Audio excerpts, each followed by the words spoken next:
Hello বন্ধুরা, welcome আরেকটা নতুন ভিডিওতে। তো আজকে আমি সেটিংস নিয়ে কথা বলবো। আমি ক্লিয়ার করব যে আপনার সেটিংস থেকে কিছু অপশন আছে, এগুলো যদি আপনারা এনাবেল করে দেন তাহলে হচ্ছে আপনার ফোনটা যদি আপনি হার্ড রিসেট করেন তাহলে পরবর্তীতে হচ্ছে আপনার এফআরপি যে লকটা থাকে, গুগল এফআরপি লকটা আসবে না। মানে আপনি হচ্ছে ফোনটা সেভলি ফরম্যাট করে নিতে পারতেছেন। এর আগে আমি অনেকগুলো স্টেপ দেখাইছিলাম, তার মধ্যে বিশেষ একটা স্টেপ হচ্ছে আপনার ফোনের সেটিংস অপশনে গিয়ে ডিবাগিং অপশনটা অন করতে হবে। ডেভেলপার অপশন, আপনার ফোনের সেটিংস অপশনে গিয়ে বিল্ড নাম্বারে কয়েকবার প্রেস করলে আপনার ডেভেলপার অপশন ওপেন হয়। এরপরে ডেভেলপার অপশনে গিয়ে আপনার ওইএম আনলক আর ইউএসবি ডিবাগিংটা অন করে দিলে এরপরে আবার যদি আপনি ফোনটা হার্ড রিসেট করেন তাহলে আপনার ফোনটাতে এফআরপি যে লকটা এটা আসবে না। তো আজকে আমি এইটা এরই পরিপ্রেক্ষিতে হচ্ছে দ্বিতীয় একটা স্টেপ বলে দিব। যদি এই স্টেপটা আপনারা ওকে করতে পারেন তাহলে আপনাদের এফআরপি চাবে না। তো এই স্টেপটা কেন দিতেছি, আমি প্রথম যে ভিডিওটা ওইএম আনলক বা ডেভেলপার অপশন অন, এই ভিডিওটা দেওয়ার পরে পরের স্টেপে দেখেন এখন নতুন সিকিউরিটির কিছু কিছু ফোন মার্কেটে আসতেছে যেগুলার ওইএম আনলকটা হাইড হয়ে থাকে। তো আমি ওনারা কিভাবে ফোনটাকে সেফ ফরম্যাট করবে বা সুন্দরভাবে ফোনটা হার্ড রিসেট করবে, এই প্রক্রিয়াটা আমি আজকে এক্সপ্লেন করব, বর্ণনা করব। তো দেখেন, চলো আমরা ভিডিওতে যাই। তো প্রথমত আপনার একটা স্মার্টফোন, আমি স্ক্রিনে শো করাই দিছি আমার স্মার্টফোনটা। তো আমি কিভাবে কাজগুলো করি আপনারা ফলো করেন এবং সেম সিস্টেমে আপনারা কাজগুলো করে নেবেন। আচ্ছা, প্রথমে সেটিংস অপশনে যাইতে হবে। সেটিংস অপশনে যাওয়ার নিয়ম হচ্ছে অ্যাপসে গেলাম, সেটিংসে গেলাম। দেখেন এইখানে যে বিষয়টা প্রথম বুঝতে হবে সেটা হচ্ছে মেনু আর সাবমেনু।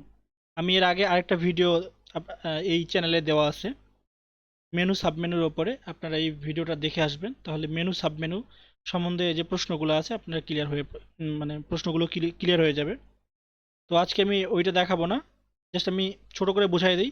মেনুটা হচ্ছে উপরের অপশনটা, যেমন এখানে কানেকশনস, এটা হচ্ছে মেনু।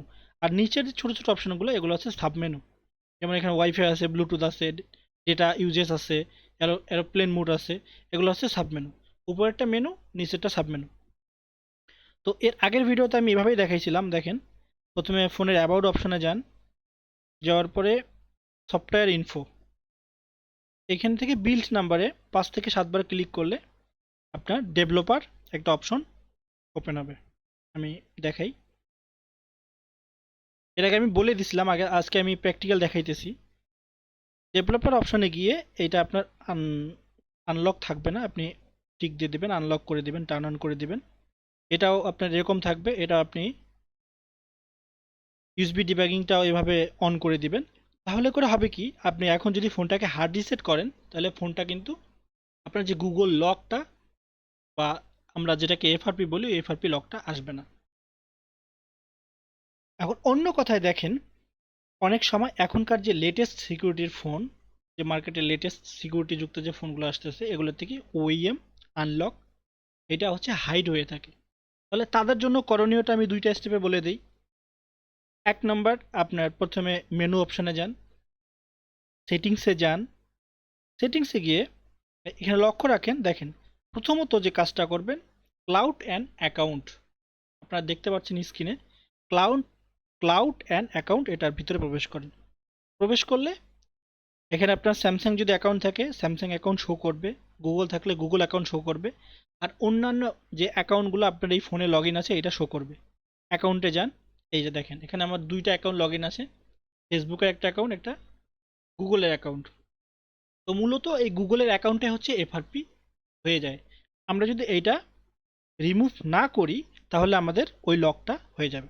তো আমি এটা তাদের জন্য ক্লিয়ার করতেছি, হচ্ছে যাদের ওইএম আনলকটা হাইড করা, ওরা যদি এই নিয়মটা ফলো করে তাহলে ফোনটা সেভলি ফরম্যাট করতে পারবে কোনো এফআরপি লক ছাড়া। তো আমি স্টেপটা ক্লিয়ার করি। দেখেন এখানে আমার একটা জিমেল লগ ইন করা আছে, জিমেলটা আমি প্রথমে রিমুভ করে দিতে হবে। থ্রি ডটে ক্লিক দিতে হবে, রিমুভ অ্যাকাউন্ট প্রেস করে দিলে অ্যাকাউন্টটা রিমুভ হয়ে যাবে। এইটা হচ্ছে একটা স্টেপ। আর পরের স্টেপটা আমাদের একসাথে দুইটা কাজই করে নিতে হবে। একটা হচ্ছে অ্যাকাউন্টে গিয়ে অ্যাকাউন্টটা রিমুভ করে দিতে হবে। দ্বিতীয়ত লক স্ক্রিন অ্যান্ড সিকিউরিটিতে প্রবেশ করতে হবে। প্রবেশ করার পরে এখানে স্ক্রিন লক টাইপ, এখানে যে কোনো একটা লক দিতে হবে। আপনি পিন দিতে পারেন, প্যাটার্ন দিতে পারেন, পাসওয়ার্ড দিতে পারেন। আমি প্যাটার্ন দিই, প্যাটার্ন ড্র করে 2 বার। এখন আমার এই ফোনটাতে হচ্ছে প্যাটার্ন হয়ে গেছে। এখন যদি এই ফোনটা আমি সেটিংসে গিয়ে হার্ড রিসেট করি, আমি আপনাদের দেখাইতেছি ক্লিয়ার করে। দেখেন, অ্যাবাউটে প্রবেশ করলাম, এই যে রিসেট। এখন দেখেন এইখানে অপশনগুলা, প্রথমে হচ্ছে রিসেট সেটিংস। আপনি যদি ফোনের শুধু সেটিংসের সমস্যা থাকে, সেটিংসে কোনো কিছু এলোমেলো থাকে, আপনি এক ক্লিকে সেটিংসটা রিসেট করে ডিফল্ট যে সেটিংস ছিল কোম্পানির, ডিফল্ট সেটিংসে চলে যাইতে পারবেন। Settings, reset. এরপরে আপনার নেটওয়ার্ক জনিত কোনো সমস্যা থাকলে, আমি এর আগের ভিডিওগুলোতে এক্সপ্লেন করছি, যদি লেটেস্ট সিকিউরিটির ফোন হয় তাহলে এই অপশনগুলো এক্সট্রা দেওয়া থাকবে, আপনি খুব সহজেই ফাইন্ড করতে পারবেন। যদি আপনার সেটিংসের সমস্যা হয়, রিসেট সেটিংস করে নেবেন, সেটিংস ক্লিয়ার। যদি আপনার নেটওয়ার্কের সমস্যা হয় তাহলে রিসেট নেটওয়ার্ক সেটিং, এটা ক্লিয়ার প্রেস করে দিলে, রিসেট করে নিলে আপনার ফোনের সেটিংস বা নেটওয়ার্ক ক্লিয়ার হয়ে যাবে, ফোনটা ফ্রেশ হয়ে যাবে। এখন এরপরেও যদি আপনার কাজ না হয়, তাহলে আমি আজকের এই ভিডিওতে যে স্টেপ 2টা বলছি, প্রথমে তো অ্যাকাউন্ট রিমুভ করে দিবেন, পরবর্তীতে ফোনটাতে একটা স্ক্রিন লক দিয়ে দিবেন। দেওয়ার পরে ফ্যাক্টরি ডেটা রিসেট প্রেস করে দিলে, আপনার রিসেটে ওকে করে দিলে ফোনটা সেফলি রিসেট হয়ে যাবে। ফোনটা রিসেট হবে, কিছুক্ষণ সময় নিতে পারে ফোনটা রিসেট হওয়ার জন্য। এরপরে আপনি নেক্সট নেক্সট করে আপনার এই এই মেনুটাতে আসতে পারবেন, আপনার স্ক্রিন পর্যন্ত আসতে পারবেন কোনো এফআরপির ঝামেলা ছাড়াই। তো এই কারণেই বলছি যে অনেক বিষয় আছে যেগুলো হচ্ছে আমাদের জানা থাকে না, এ কারণে আমাদের ফোনে হচ্ছে এফআরপি লক এসে যায়। তো এ কারণে হচ্ছে সেটিংসটা আপনাদেরকে ভালোভাবে রিসার্চ করতে হবে।